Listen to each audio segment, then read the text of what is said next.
Assalamualaikum warahmatullahi wabarakatuh. Selamat siang teman-teman semuanya. Audio saya masuk atau tidak ya? Waalaikumsalam Waalaikumsalam warahmatullahi wabarakatuh, Pak Rizky. warahmatullahi wabarakatuh. Masih, mohon maaf, perkuliahan hari ini saya adakan via Zoom karena tadi pagi ada presentasi penelitian yang harus saya hadirin. Saya tidak tahu sebenarnya tadi pagi akan sampai jam berapa daripada kita saling nunggu-nunggu. Jadi saya bikin via Zoom.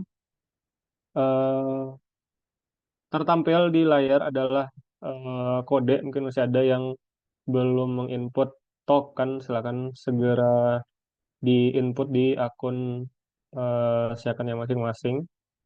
Di pertemuan ketiga ini, saya ada beberapa slide ini ya. Sekitar ada 21 slide untuk hari ini. Eh, present.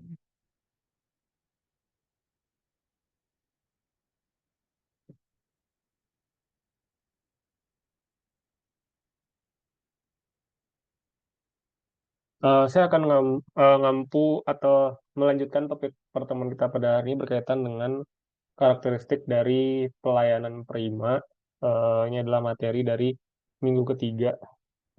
Di minggu ketiga ini harusnya udah nggak ada lagi yang tambah kurang, berkurang atau bertambahnya mahasiswa. Jadi harusnya ini adalah mahasiswa fix yang akan ngikutin mata kuliah karakteristik mata kuliah pelayanan prima ini.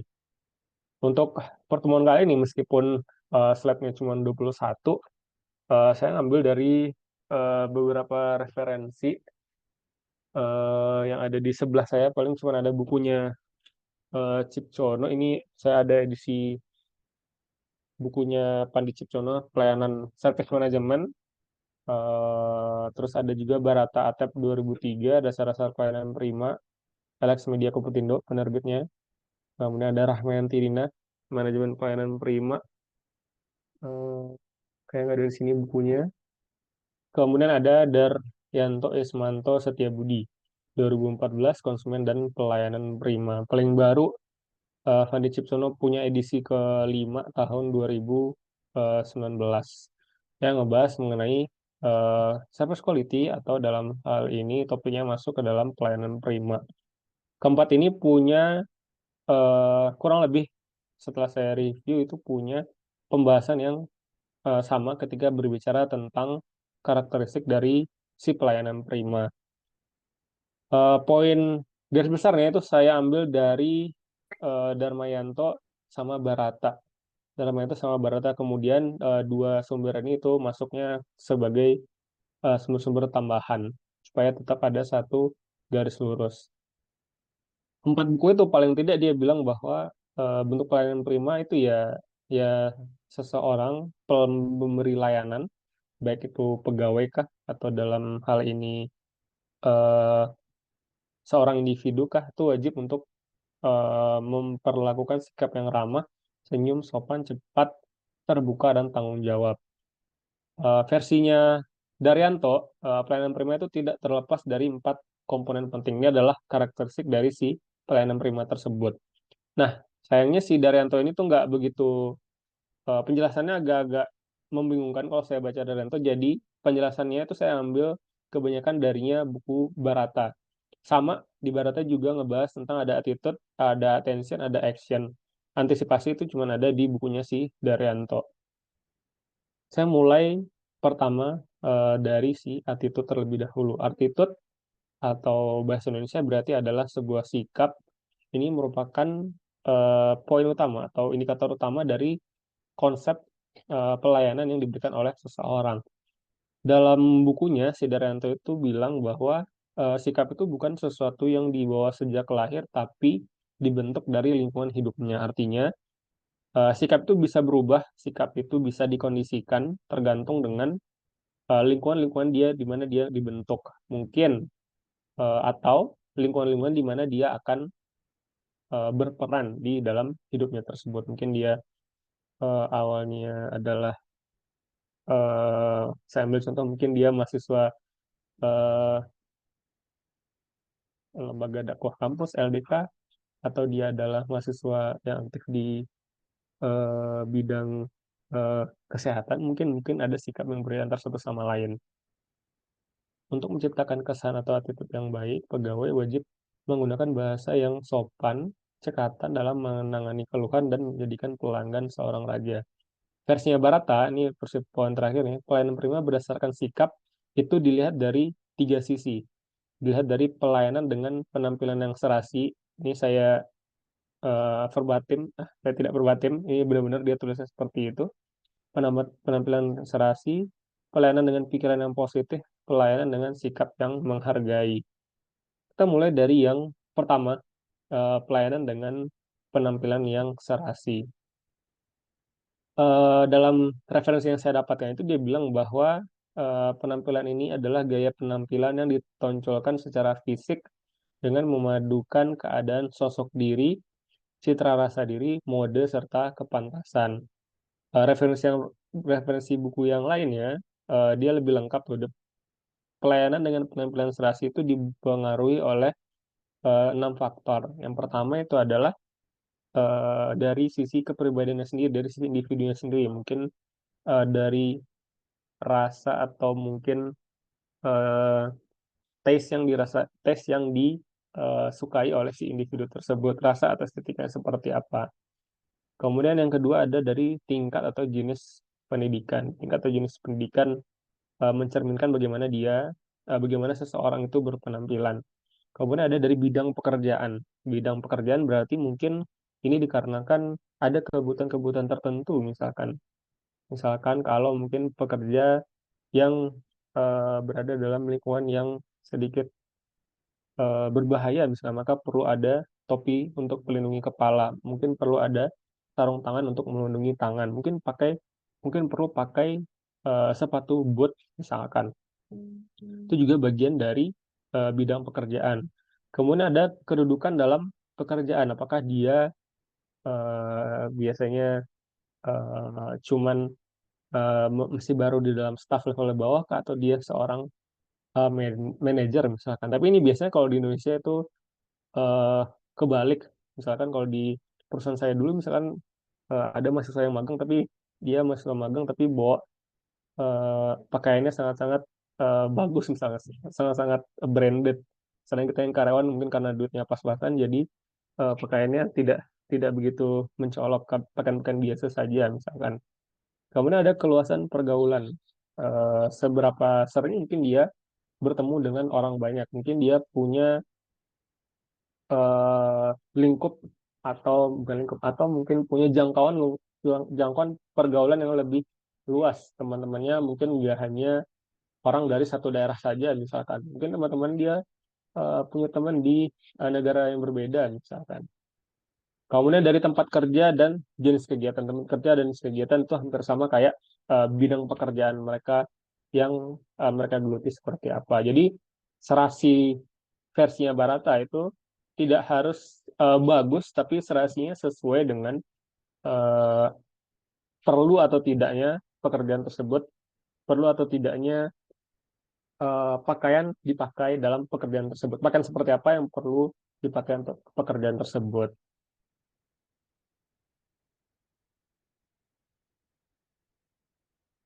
Untuk apa? Prima dalam penampilan itu perlu untuk dilaksanakan paling tidak berkaitan dengan tiga hal. Yang pertama, itu menunjukkan citra apa yang ingin ditampilkan. Misalkan, misalkan kalau barista di sebuah kopi, misalkan mungkin sekarang nggak pakai kemeja biasa, nggak pakai kaos oblong biasa, misalkan ada semacam celemaknya gitu misalkan. Kemudian mungkin kalau di luar, kalau teman-teman nonton film, misalkan rata-rata barista di luar tuh ya brewokan, ya tatoan full sleeve, satu tangannya penuh dengan tato misalnya. Itu juga citra apa yang ingin mereka tampilkan. Kemudian menunjukkan sikap penghargaan kepada orang lain. Ini mungkin dari kita bisa lihatnya dari pakaian-pakaian di bidang pemerintahan misalkan. Ketika seorang bawahan ketemu dengan atasannya dalam kantor pemerintah misalnya, biasanya mereka pakai pakaian yang lebih proper, pakaian yang lebih bagus. Gitu. Kemudian menunjukkan kepantasan saat berinteraksi, misalkan ya Anda ketemu dengan mitra, ketemu dengan partner bisnis misalkan mungkin perlu pakaian yang lebih formal, perlu pakai kemeja atau baju berkerah misalkan, hand perlu bawa apa lanyard lanyard lanyard card misalkan. Itu juga eh, mengapa alasan prima dalam penampilan itu penting. Kemudian pelayanan dengan penampilan serasi itu dicirikan juga dengan bagaimana seseorang berbusana atau berhias. Sama eh, bagaimana seseorang berpakaian atau bermakeup atau berhias misalkan itu juga akan menonjolkan citra apa yang ingin mereka tampilkan. Grooming. Kalau Miss Yusnu misalkan mungkin kalian di kelas Miss Yusnu mewajibkan teman-teman grooming pakai ke kampus pakai pakaian perkantoran misalkan disuruh eh, diminta untuk apa, berjalan di tengah Malioboro misalnya. Saya nggak tahu apakah kalian dapat juga mata kuliah seperti itu atau tidak. Itu juga karena memang kesetaraan memang harus pede, memang harus grooming, memang harus bermakeup dan lain sebagainya. Kemudian ada kepantasan atau keserasian modal. Mungkin ada beberapa beberapa event misalkan yang memang mengharuskan seorang pelayan atau seorang pemberi layanan misalkan itu pakai jas full complete dengan dasi, eh, dengan vest dan lain sebagainya. Kemudian ada variasi atau variasi modal atau variasi warna dan kerapian jahitan. Ini mungkin tergantung brand apa yang dipilih. Misalkan mungkin rata-rata brand yang lebih bagus mungkin jahitnya lebih rapi, modalnya enggak eh, tidak tidak tidak begitu melenceng, tidak sungguh fit atau sungguh eh, body fit, sesuai dengan body fit si pemilik pakaian tersebut misalkan. Kemudian pelayanan dengan penampilan yang serasi itu juga akan dipengaruhi dan mempengaruhi kali ya, kepribadian dan ekspresi wajah yang ingin ditampilkan. Mungkin kalau di beberapa kampus misalkan kalau ada panitia di divisi keamanan atau divisi tata tertib misalkan mungkin pakaiannya serba hitam, mungkin mereka bahkan pakai eyeliner misalkan, mungkin mereka bahkan eh iya pakai pakai serba hitam, baju kemeja hitam, celana hitam, sepatu hitam, itu untuk mengekspresikan bahwa oke, divisi keamanan, divisi tata tertib misalkan adalah orang-orang yang tegas, orang-orang yang dalam tanda kutip menyeramkan misalkan. Itu juga perlu diperhatikan ketika berbicara penampilan ilustrasi di dalam pelayanan prima. Kemudian yang attitude yang pertama, yang kedua itu adalah attention, attention atau memperhatikan, tindakan untuk memperhatikan keinginan pelanggan. Bagaimana pelanggan misalkan berekspresi ketika kita sebagai pemberi layanan itu menyampaikan sesuatu yang mungkin tidak mengenakan, misalkan, mungkin kita perlu sedikit switch, mungkin kita perlu sedikit menyesuaikan kali ya, supaya si pelanggan tadi tuh nggak kabur atau nggak takut misalkan dengan apa yang kita sampaikan. eh Pelayanan prima berdasarkan konsep perhatian atau attention itu meliputi yang pertama adalah mendengarkan dan memahami secara sungguh-sungguh kebutuhan para kolega dan para pelanggan. Kenapa ada kolega?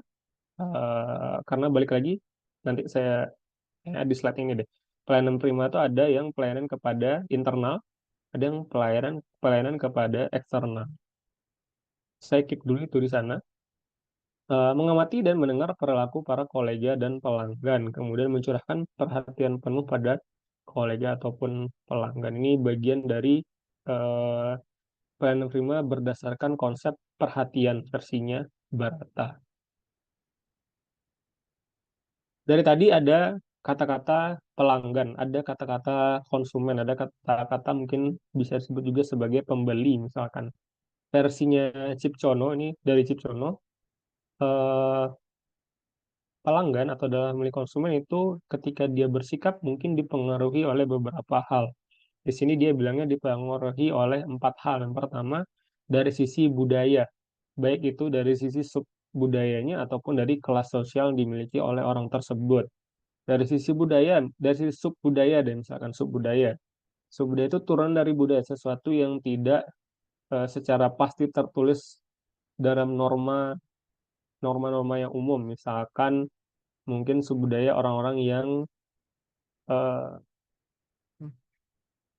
yang menyukai genre musik tertentu atau menyukai eh, anime misalkan. Itu juga bagian dari kategori subbudaya. Kalau budaya ya berarti yang sudah semua orang tahu ya, budaya Jawa, budaya Betawi, budaya Sunda misalkan, itu masuknya budaya. Kemudian ada sosial. Sosial ini berarti lingkungan sosial mereka seperti apa, mulai dari keluarga, mulai dari kelompok yang mereka jadikan acuan, mereka jadikan pedoman, misalkan mungkin eh, masing-masing individu mungkin punya beberapa role model, misalkan. Nah, itu juga jadikan sebagai bagaimana dia bersikap. Kemudian peran dan status si individu tersebut juga seperti apa dalam lingkungan sosial. Terkadang misalkan seseorang yang punya jabatan tinggi, misalkan punya gaya bersikap yang berbeda dengan seseorang yang mungkin jabatan jabatan atau perannya di lingkungan sosial itu biasa-biasa saja. Mungkin dia adalah pejabat daerah di suatu wilayah, misalkan. Itu juga berbeda bagaimana cara dia bersikap. Kemudian dari sisi kepribadiannya itu sendiri, mulai dari umurnya, mulai dari bagaimana gaya hidup dia, mulai dari situasi perekonomian, mulai dari pekerjaannya, itu juga akan mempengaruhi kepribadian orang tersebut. Kemudian yang terakhir itu ada di sisi psikologis. Psikologis, motivasinya apa? Kenapa dia bertindak seperti ini? Apakah misalkan Anda ketemu dengan atasan, misalkan atasan yang eh, pengen Anda rayu supaya dapat jabatan yang lebih tinggi, misalkan, itu juga bagian dari motivasi. Tentu gaya Anda bersikap akan berbeda nih. Kemudian ada persepsi terhadap orang lain. Misalkan Anda sudah menganggap remeh eh, orang lain, kemudian Anda jadi bersikap tidak tidak maksimal juga, tidak langsung sikapnya jadi anggap remeh. Oh, orang ini mah nggak perlu deh saya layani dengan maksimal. Misalkan kayak contohnya, misalkan Anda datang ke eh, suatu toko, misalkan, kemudian kalau dari gaya berpakaiannya kayak ini orang nggak akan beli eh, jajanan, nggak akan beli produk saya deh, udah saya nggak usah layanin dia, misalkan, gara-gara persepsi kita yang timbul terhadap calon konsumen tadi. Kemudian ada pengetahuan, ada keyakinan dan kepribadian sikapnya hampir hampir 11-12, hampir mirip antara satu sama lain, tapi POV-nya harus dibagi apakah itu berdasarkan budaya, apakah itu berdasarkan sosial, berdasarkan pribadi, atau berdasarkan tingkat psikologisnya.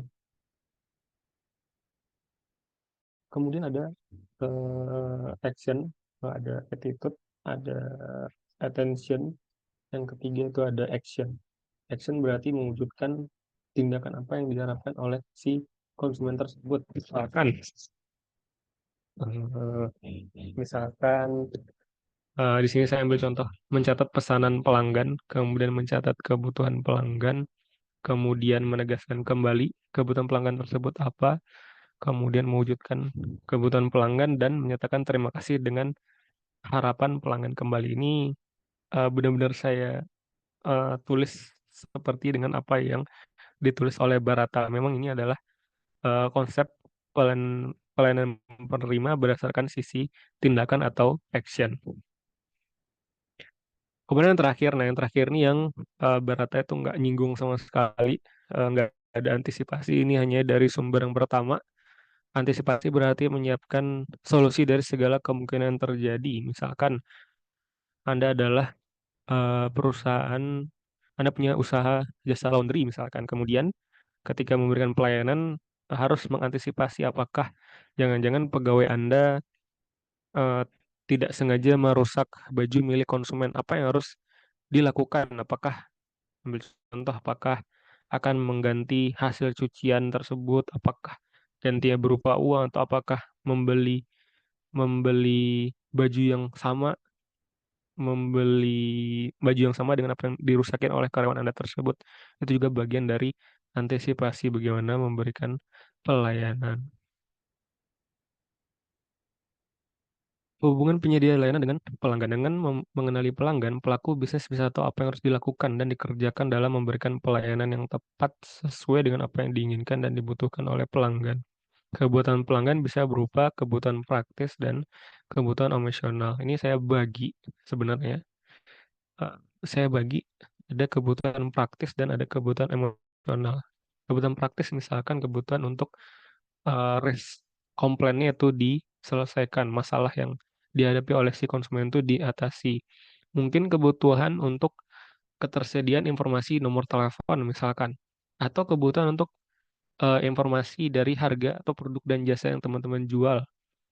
Atau saya putar lagi, apakah kebutuhan itu dari sisi fasilitas yang dimiliki oleh si perusahaan, misalkan dari sisi parkir, atau dari sisi toilet yang bersih, misalkan, atau dari sisi adanya jaringan internet di dalam sebuah kantor, atau dari sisi bagaimana dalam sebuah kantor itu misalkan ada atribut-atribut pendukung, entah itu brosur, entah itu katalog, entah itu flyer, atau atribut-atribut lainnya kayak slip, bond, dan lain-lain. Ini juga bagian dari kebutuhan praktis yang ingin didapatkan oleh pelanggan. Kemudian dari sisi emosional misalkan ada kebutuhan untuk konsumen itu pengen ngerasa dihargai, pengen ngerasa dianggap penting, pengen merasa dipahami. Keramahan dan sopan santun itu wajib diberikan. Mungkin perlu ada puji-pujian sedikit.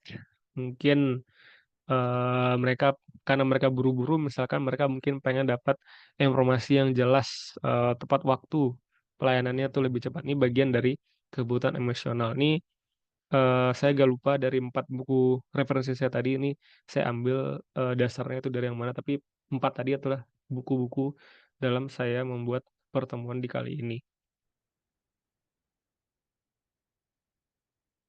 Nah, eh, ini Cipcono. Cipcono bilang bahwa kategori pelanggan itu ada dua, ada pelanggan internal dan ada pelanggan eksternal. Untuk bisa memahami karakteristik pelayanan yang bisa diberikan, maka kita itu harus mengerti konsumen kita itu siapa, pelanggan kita itu siapa. Nah, Cipcono itu ngebagi jadi dua, ada internal dan eksternal. Kenapa hal ini penting? Oh, sorry. Kalau pelanggan internal itu adalah orang-orang dalam organisasi tersebut. Misalkan rekan kerja dalam departemen lain dalam sebuah organisasi. Misalkan saya kerja di UNY sebagai dosen.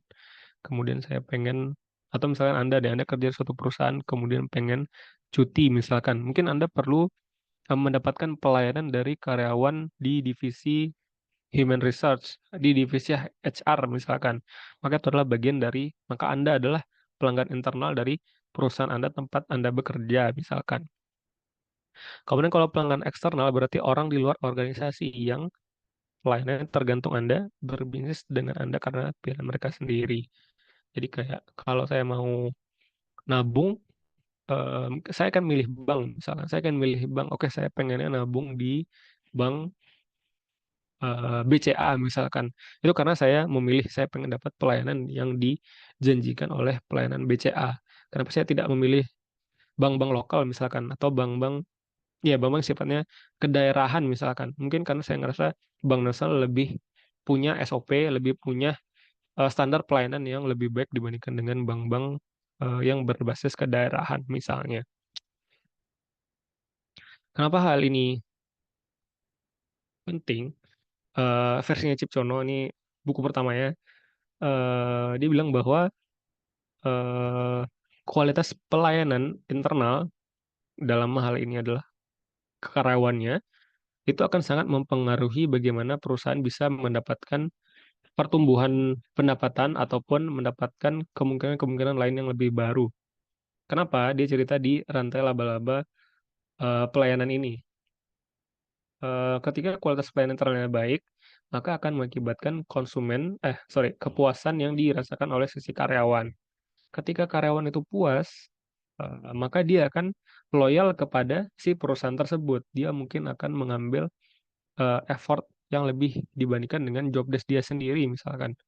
Sehingga ada peningkatan produktivitas karyawan. Dua hal ini nantinya akan mempengaruhi bagaimana konsumen itu merasa puas karena karyawan inilah yang akan memberikan pelayanan kepada konsumen dengan value-value yang dimiliki oleh si karyawan tersebut. Nilai pelayanan eksternal kemudian terjadinya kepuasan pelanggan, pelanggan yang puas nantinya akan merasa merasa memiliki perusahaan tersebut mungkin, kemudian dia jadi loyal, dia mungkin jadi merekomendasikan perusahaan tersebut kepada teman-temannya misalkan, yang pada akhirnya nanti akan mempengaruhi pertumbuhan pendapatan dan kemungkinan-kemungkinan yang bisa diapi oleh si perusahaan tersebut. Ini rantai atau ini pun jenjang berpikir kenapa kenapa kualitas pelayanan internet itu sangat-sangat penting. Versinya Cipjono, Fandi Cipjono. Eh, karena tadi kualitas pelayanan internal itu penting, maka di sini saya coba masukin juga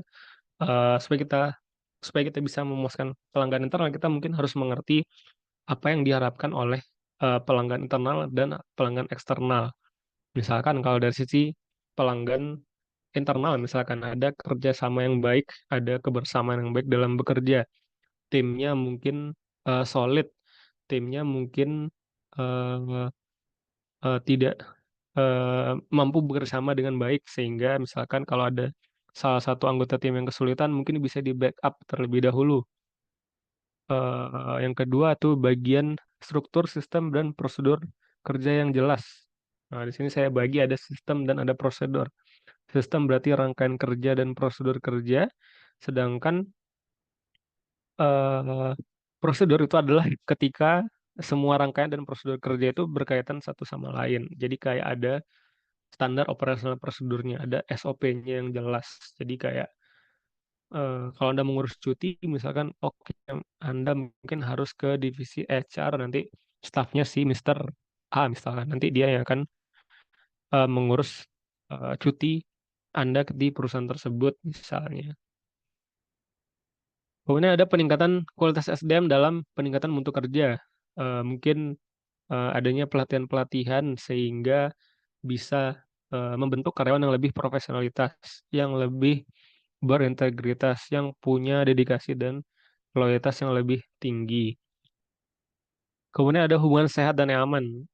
Lingkungan kerja itu juga mempengaruhi bagaimana karyawan tersebut puas atau tidak. Apakah sering sikut-sikutan, misalkan sering mungkin persaingan yang tidak sehat, ada ancaman dalam perusahaan tersebut, misalkan kalau Anda tidak seperti ini, maka mungkin Anda akan saya mutasi ke daerah yang lebih terpencil, misalkan. Itu juga sangat-sangat mempengaruhi hubungan antara hubungan yang sehat di lingkungan sebuah perusahaan, misalkan.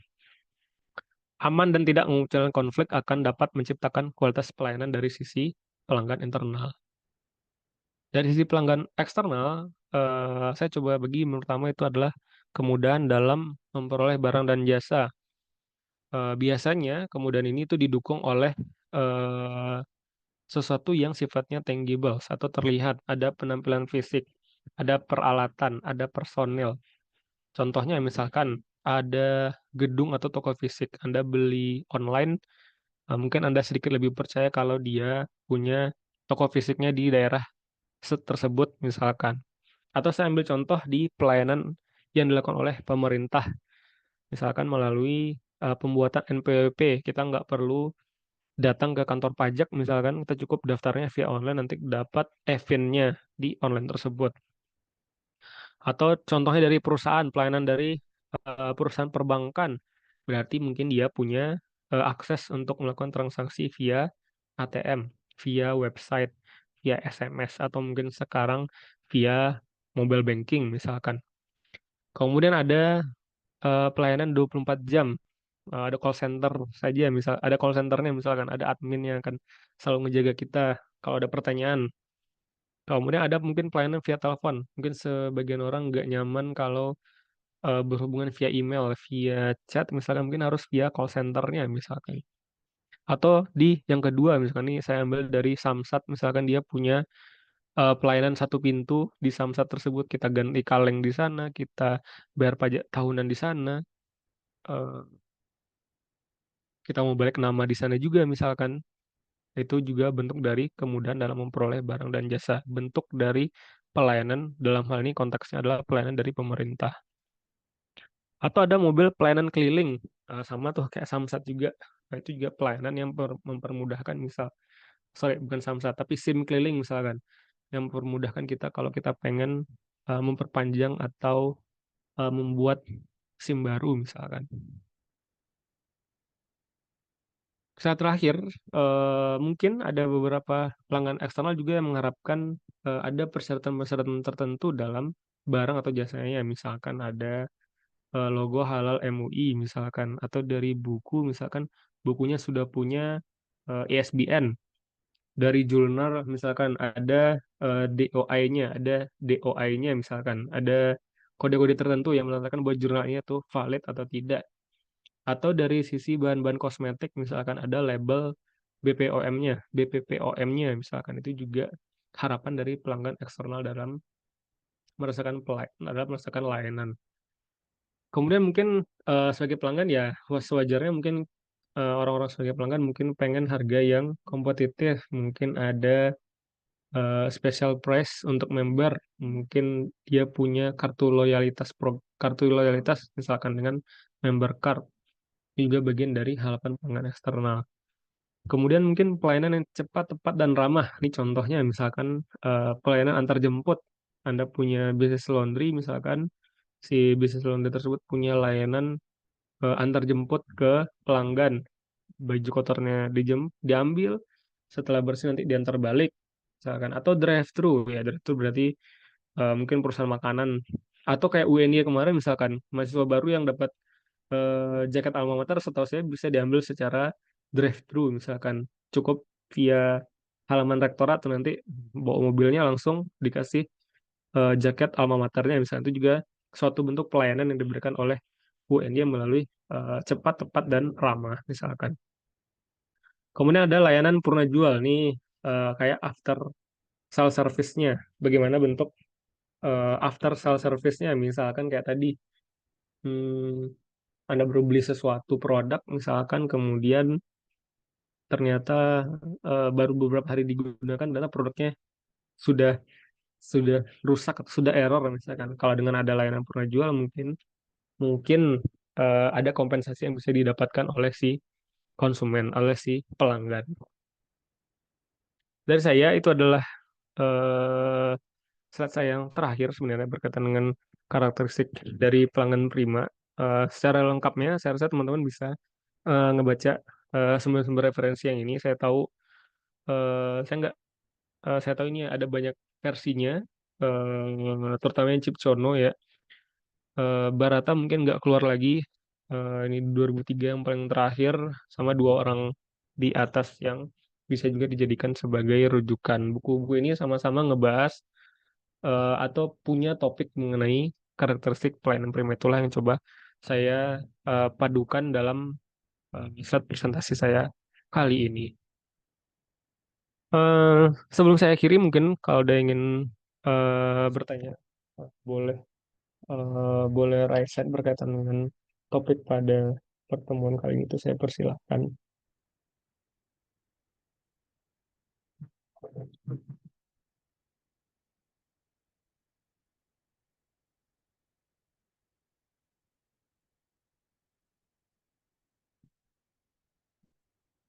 Nggak ada?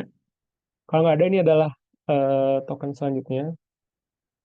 Saya masih ada deadline yang dikejar, 7, apa nih, 7G.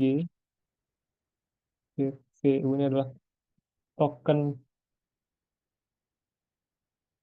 token presentasi sesi kedua yang bisa teman-teman input di akun siakatnya masing-masing. Saya juga sudah ngebagiin via Zoom chat.